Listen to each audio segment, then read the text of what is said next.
warahmatullahi wabarakatuh. Waalaikumsalam warahmatullahi wabarakatuh. Gimana kabarnya anak-anak semua? Alhamdulillah sehat, Pak. Baik, ini hari kita akan membahas tentang sedekah, zakat fitrah, dan zakat mal. Nah, masuk ke pengertian. Apa pengertian sedekah?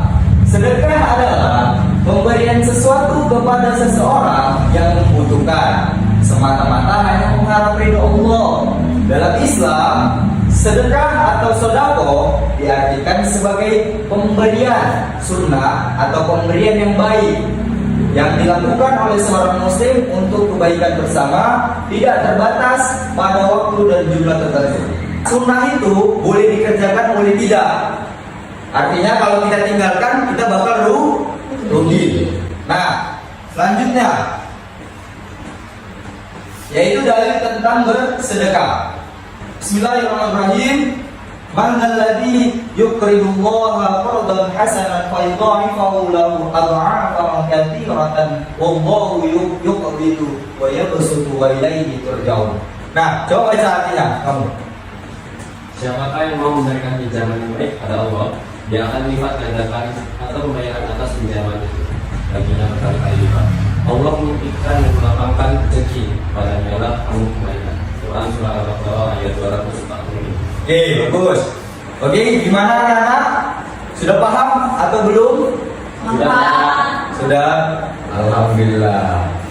Kemudian kita akan memasuki tentang pengertian zakat. Nah, kata zakat berasal dari kata zakat yang berarti suci, baik, berkah, tumbuh dan berkembang. Zakat diharapkan untuk memperoleh berkah, membersihkan jiwa dan memupuk kebaikan. Sebagai salah satu rukun Islam, zakat ditunaikan untuk diberikan kepada golongan yang berhak menerimanya. Kemudian dalil tentang zakat. Di dalam surah Al-Baqarah ayat 110, di sini akan saya jelasin tentang pengertian zakat menurut beberapa mazhab. Nah, sebelum saya masuk ke sini, ada berapa mazhab di dalam Islam ini? Empat. Apa aja? Mazhab Maliki, kemudian Hanafi, kemudian Syafi'i, kemudian Hambali. Oke, baik.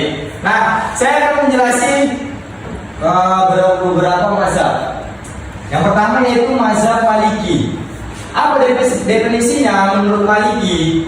Yaitu mengeluarkan bagian tertentu dari harta tertentu yang telah mencapai satu nisab bagi orang yang berhak menerimanya dengan ketentuan harta itu milik sempurna telah mencapai haul atau 1 tahun dan bukan merupakan barang tambang. Di dalam mazhab Maliki ini dia mendefinisikan zakat itu hanya zakat fitrah, bukan zakat mal. Selanjutnya ada mazhab Hanafi. Nah, menurut mazhab Hanafi, zakat adalah pemilikan bagian tertentu dari harta tertentu yang dimiliki seseorang berdasarkan ketetapan Allah. Definisi ini pun hanya untuk zakat harta, karena pengertian harta tertentu dimasukkan sebagai harta yang telah mencapai nisabnya. Kemudian selanjutnya ada mazhab Syafi'i. Nah, di mazhab Syafi'i, menurut mazhab Syafi'i, yaitu sesuatu yang dikeluarkan dari harta atau jiwa dengan cara tertentu.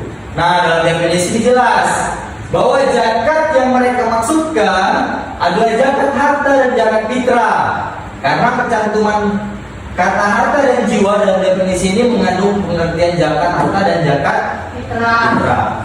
Nah, kemudian keempat, yang terakhir, yaitu mazhab Hambali. Menurut mazhab Hambali adalah hak wajib pada harta tertentu bagi kelompok orang tertentu pada waktu tertentu pula. Nah, definisi ini hanya mencakup zakat harta saja, tidak termasuk zakat fitrah. Kemudian, nah, dari keempat mazhab ini di Indonesia sekarang kita memakai mazhab apa? Nah, mazhab Syafi'i. Kenapa? Di dalam mazhab Syafi'i sudah dijelaskan zakat fitrah dan zakat mal. Nah, itu yang kita harus pakai di Indonesia sekarang. Oke? Kemudian lanjut ke macam-macam zakat. Nah, di dalam fikih zakat wajib dibagi menjadi dua. Pertama zakat nafs atau zakat badan, atau yang lebih dikenal dengan zakat fitrah. Nah, kapan zakat fitrah dilakukan? Nah, saat di bulan Ramadan atau di akhir mau Idul Fitri. Nah, kemudian zakat nafs adalah zakat yang wajib dikeluarkan oleh setiap muslim yang menemui sebagian atau keseluruhan bulan Ramadan dan bulan Syawal. Nah, yang tadi, yang Bapak bilang tadi, dilakukan di bulan Syawal atau di bulan Ramadan atau menjelang Idul Fitri. Oke. Di dalam zakat fitrah yaitu bentuknya apa aja? Beras per orang, yaitu adanya per orangnya berapa? 2,5 kilo. Kemudian masuklah yang kedua, zakat mal. Zakat mal ini ada 8 jenis harta, yaitu emas, perak, hasil pertanian atau bahan makanan pokok, kurma, anggur, unta, sapi, kambing. Sedangkan hasil perdagangan dikembalikan pada golongan emas dan perak karena zakatnya. Nah, ini kan panjang. Nah, nanti langsung kita praktekkan saja. Kita akan mencontohkan bagaimana sih zakat fitrah dan bagaimana juga zakat mal. Oke, paham semua? Paham? Ini bukan zakat fitrah. Baik, Pak. Nah, di sini Bapak membayar zakatnya untuk diri Bapak sendiri. Iya, Pak. Oke. Kemudian untuk per kilonya beras 2,5 kilogram. Oke, itu untuk diri sendiri. Kemudian saya timbang dulu, Pak ya.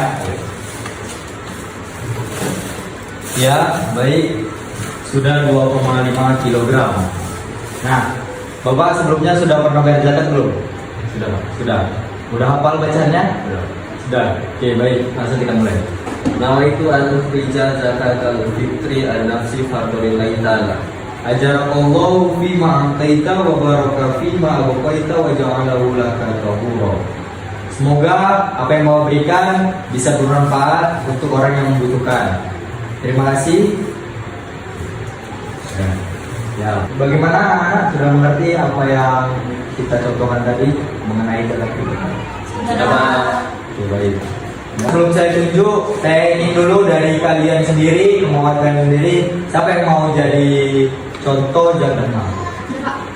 Oke, kalian berdua silakan. Jadi di sini saya akan melihat kalian benar atau tidak zakat mal tersebut. Kalian praktekkan. Nawaitu an ukhrija zakatal mar'i nafsin fardalillahi ta'ala. Ajrakallahu fima aqalta wa barakalaka fima abqaita wa ja'alahu laka tahura. Semoga apa yang Ibu kasih dapat bermanfaat bagi orang yang membutuhkan. Oke, gimana untuk kalian berdua sudah paham? Sudah, Pak. Oke, baik. Oke lah, boleh kembali ke tempatnya. Kepada siswa-siswa Bapak, adakah yang ingin bertanya tentang materi zakat mal dan zakat fitrah? Saya, Pak. Ya, silakan. Baik, Pak, di sini saya ingin bertanya tentang zakat fitrah dan zakat mal yang telah kita praktekkan tadi. Siapa golongan orang-orang yang mendapatkan zakat fitrah dan zakat mal? Ya, di sini saya akan menjawab. Untuk golongan orang yang mendapatkan zakat atau berhak menerima zakat, yang pertama ada fakir, yang kedua miskin, yang ketiga ibnu sabil atau orang yang lagi berpergian jauh. Kemudian yang keempat fisabilillah atau orang yang lagi berjuang atau berperang.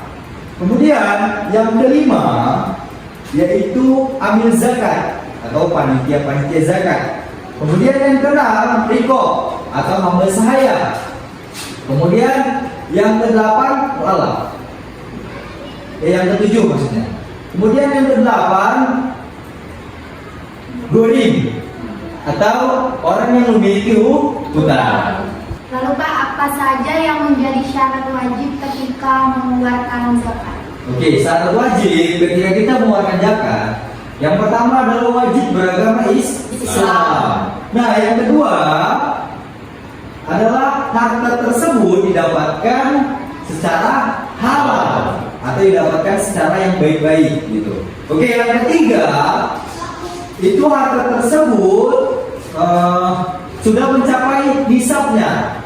Nisabnya itu apa? Batasan. Ketika si pemilik harta tadi sudah memenuhi kebutuhannya, maka wajiblah bagi dia mengeluarkan zakat. Oke? Oke, terima kasih. Ada lagi yang ingin bertanya? Tidak, Pak. Oke, baik, kita tutup materi hari ini. Wassalamualaikum warahmatullahi wabarakatuh. Waalaikumsalam warahmatullahi wabarakatuh.